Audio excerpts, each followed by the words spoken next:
Salut tout le monde, bienvenue à nouveau sur ma chaîne. Aujourd'hui, on se retrouve pour une nouvelle vidéo et on va parler des types de logements pour étudiants au Canada. Mais avant tout, je vous laisse avec le générique.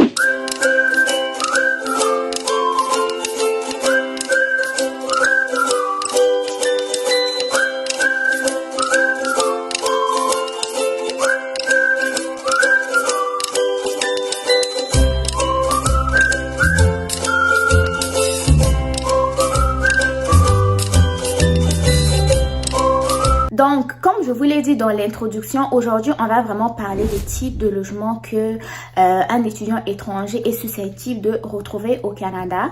Donc, si la vidéo vous intéresse, vous savez quoi faire. Abonnez-vous, likez la vidéo, partagez-la à vos amis et surtout, si vous n'êtes pas abonné, je ne sais pas ce que vous attendez, mais abonnez-vous car ici, vous allez vraiment trouver des informations pertinentes qui vont vous aider non seulement à mieux vous intégrer au Canada, à vous aider à comprendre un peu comment se passent les études au Canada et aussi pourquoi pas à répondre à vos multiples questions reliées par exemple à la vie étudiante au Canada ou simplement aux études au Canada. Ok? Donc, sachez que dans la vidéo, en fait, je vais vous parler des différents types de logements et à la fin de la vidéo, donc, je vais vous partager 3 astuces importantes qui vont pouvoir vous aider dans votre recherche de logement, d'où l'importance capitale de regarder la vidéo du début jusqu'à la fin pour ne rien manquer. Okay? Donc, sachez que en premier lieu, en fait, vous allez pouvoir avoir accès à ce qu'on appelle des logements temporaires. Soit vous allez avoir accès ou soit vous allez devoir les trouver. Les logements temporaires, en fait, sont des logements qui vont vous héberger en attendant de retrouver un logement définitif. Ok? Donc, la plupart du temps, en fait, ces logements-là, vous allez devoir les chercher lorsque vous venez d'arriver au Canada. Ok? Ça peut être des chambres d'hôtel où vous allez pouvoir vous loger en attendant de trouver un logement, des maisons jeunesse, c'est comme en fait des établissements qui vont recueillir des jeunes, les héberger pour un certain moment, ou même aussi vous pouvez pourquoi pas trouver des Airbnb qui pourront vous héberger. Les Airbnb en fait eux ils vont être accessibles sur des sites internet. Il y a plusieurs sites internet sur Google, mais je ne vais pas plutôt vous les lister parce que je ne veux pas faire de la publicité gratuite sur cette chaîne, mais c'est très facile à trouver. Il vous suffit d'aller simplement sur Google et vous tapez Airbnb Montréal, Airbnb Chicoutimi, Airbnb Gatineau, Airbnb Québec. Ok, donc peu importe la ville où vous allez débarquer, il va suffire d'aller sur Google, taper Airbnb et mettre le nom de la ville où vous vous trouvez. En dehors des Airbnb, il y a également des pensionnats. Des pensionnats vont être soit à des chambres ou des logements communs où vous allez pouvoir être hébergé et vous allez soit payer des montants forfaitaires par semaine ou simplement vous allez pouvoir payer au jour le jour. C'est-à-dire que par exemple, il peut y avoir des pensionnats où ils vont vous loger simplement dans une chambre avec une autre personne ou vous allez avoir une chambre individuelle avec la possibilité d'avoir de la nourriture, la possibilité d'avoir accès à certains petits services ou simplement aussi vous allez avoir juste des pensionnats où vous allez simplement payer votre chambre, c'est-à-dire où vous allez dormir et vous allez être obligé d'aller payer votre repas à côté, ok? Donc, tout dépendamment de ce que vous recherchez, vous allez le trouver aussi simple et facile sur Google en tapant pensionnat pour jeunes étudiants ou pensionnat pour tout ce que vous voulez, ok? Donc, le secret, c'est vraiment connaître les mots à rechercher sur Google, donc les mots de référence ou comment on dit les tags. Ça, c'est eux qui vont plus vous aider à trouver le logement dans la ville où vous êtes, ok? En deuxième lieu, vous avez la possibilité de vivre dans une résidence étudiante, ok? Les résidences étudiantes, la plupart du temps, vont se retrouver à côté de l'université. Ils sont communément appelés campus. Cependant, vous devez faire certaines choses avant d'avoir accès à la résidence étudiante. Comment faire, ok?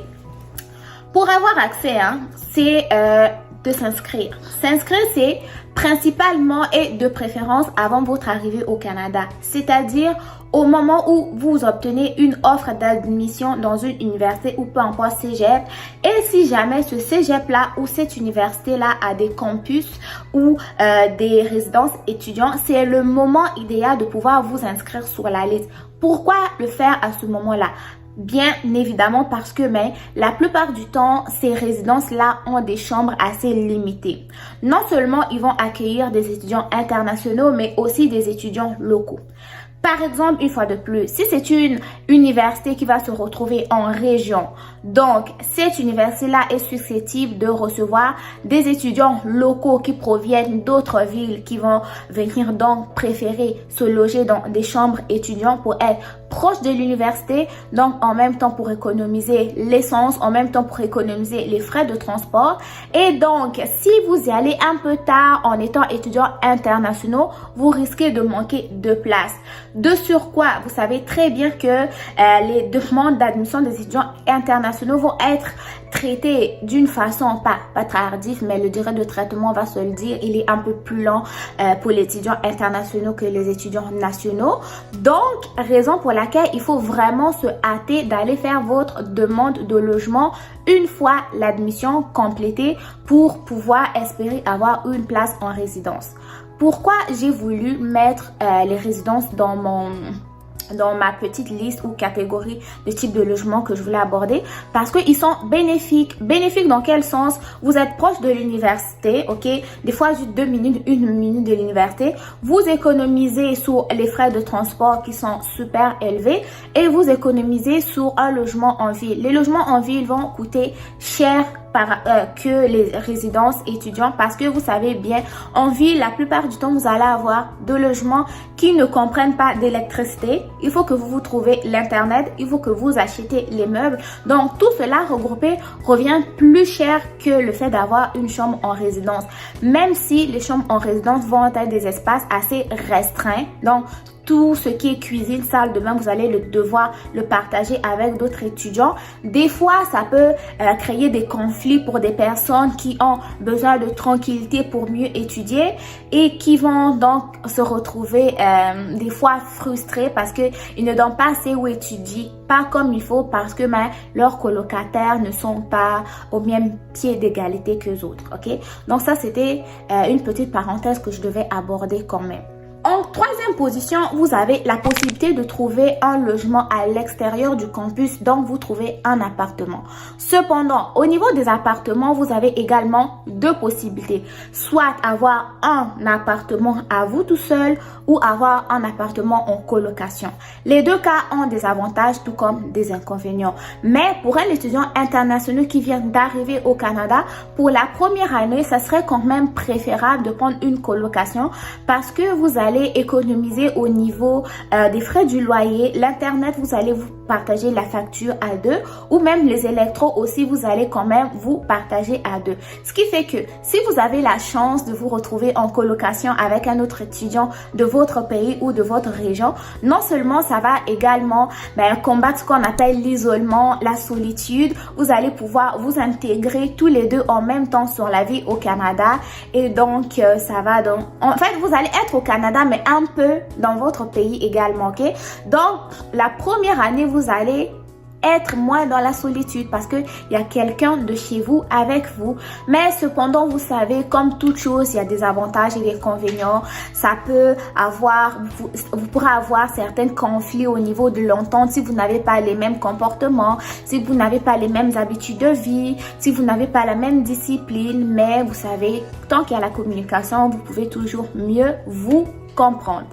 Maintenant, si on parle du logement à l'extérieur du campus, mais en vivant tout seul, vous avez des avantages aussi, tout également des inconvénients. Les inconvénients vont être principalement côté monétaire parce que vous allez avoir beaucoup de dépenses à faire. Mais si vous êtes quelqu'un d'introverti, quelqu'un de solitaire, il n'y aura pas de problème. Vous allez avoir votre espace personnel à vous. Vous allez pouvoir gérer vos tâches ménagères comme vous voulez. Vous allez pouvoir utiliser à bon escient ou même pas gaspiller vos frais d'électricité parce que vous allez être le seul responsable de l'appartement. Donc, tout ce qui va arriver à l'appartement, vous serez le seul responsable. vous n'aurez pas à gérer des conflits concernant le ménage, le bruit, la musique, tout le tralala et autres. Vous allez avoir votre paix et vous allez pouvoir donc payer toutes les dépenses reliées tout seul. Et donc, c'était un peu ça, la petite liste de types d'appartements que vous pourriez avoir. Maintenant, concernant la grandeur, il y a toutes sortes d'appartements au Canada. Il y a des 3,5, des 4,5, des 5,5. C'est quoi un 3,5? Un 3,5, c'est généralement une chambre, un salon et une salle de bain. Un 2,5, c'est deux chambres, pardon, en 4,5, je m'excuse, 2,5. En 4,5, ça va être deux chambres salon, une salle de bain et une cuisine. Et pour ce qui est du 5,5, ça veut dire donc 5 espaces. Donc, vous allez avoir 3 chambres, un salon et une salle de bain. Okay? Ça aussi, je voulais un peu vous en parler parce que généralement, lorsque vous cherchez des logements, que ce soit sur Marketplace, sur Facebook, sur Kijiji ou même sur les parcs, les descriptions des appartements sont 3,5, 4,5, 5,5. Donc ça, je voulais un peu vous expliquer comment se passe cette description. On arrive maintenant au niveau des astuces. Mes 3 astuces qui vont vous aider dans la recherche de votre logement. Astuce numéro 1. Débutez la recherche de l'appartement le plus tôt possible. Le plus tôt possible dès l'obtention de l'admission.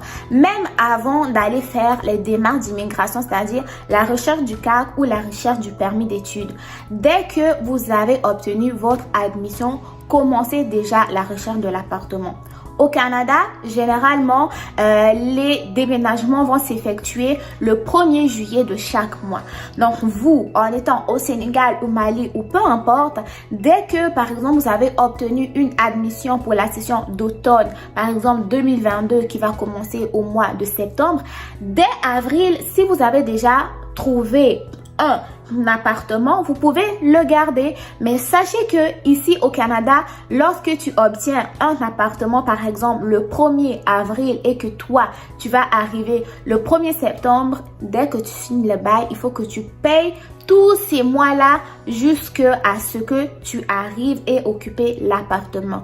Donc, si possible pour toi, de trouver un appartement à partir de mai, de juin, de septembre, oui, fais-le, mais commencez quand même à repérer des appartements, même si vous n'allez pas signer les bails aussitôt, commencez à repérer le type d'appartement que vous voulez, dans quelle ville principalement et de préférence où vous avez obtenu votre admission et regardez aussi les kilomètres qui vont séparer votre appartement à votre université. Ok? Astuce numéro 2. Envisagez la possibilité de vous éloigner de l'école. Je m'explique. Les appartements qui vont être plus proches de l'université vont coûter assez cher. Et oui, les propriétaires savent que les étudiants préfèrent des logements qui sont proches de l'université, non seulement pour économiser au niveau des frais de transport, au niveau de l'essence, mais aussi leur permettre de se rendre directement à l'université et ne pas arriver en retard pendant le début des cours, ok? D'où l'avantage de demeurer proche de l'université. Cependant, mon astuce de s'éloigner un peu plus de l'université va vous donner la possibilité de trouver des appartements qui vont coûter moins cher que ceux qui sont proches de l'université. Mais lorsque vous trouvez ce genre d'appartement, essayez de vous nouer d'amitié avec des collègues de votre classe qui sont dans ces zones-là et pouvoir donc faire du covoiturage jusqu'à l'université. Oui, des fois, vous allez cotiser au niveau de l'essence, au niveau des fois exagérément des frais d'entretien d'auto, mais pourquoi pas si vous êtes en forme, faire de l'exercice, vous réveiller plus tôt et vous rendre à l'université, donc avant le début des cours. Le troisième astuce et non le moindre, c'est trouver une chambre au lieu d'un appartement. Si vous trouvez une chambre, vous allez non seulement apprendre à gérer votre espace personnel et aussi à partager votre espace avec les autres. Vous allez essayer de limiter tout ce qui est matériel à avoir et vous concentrer non seulement au niveau de vos études, mais à être également planifié. Okay?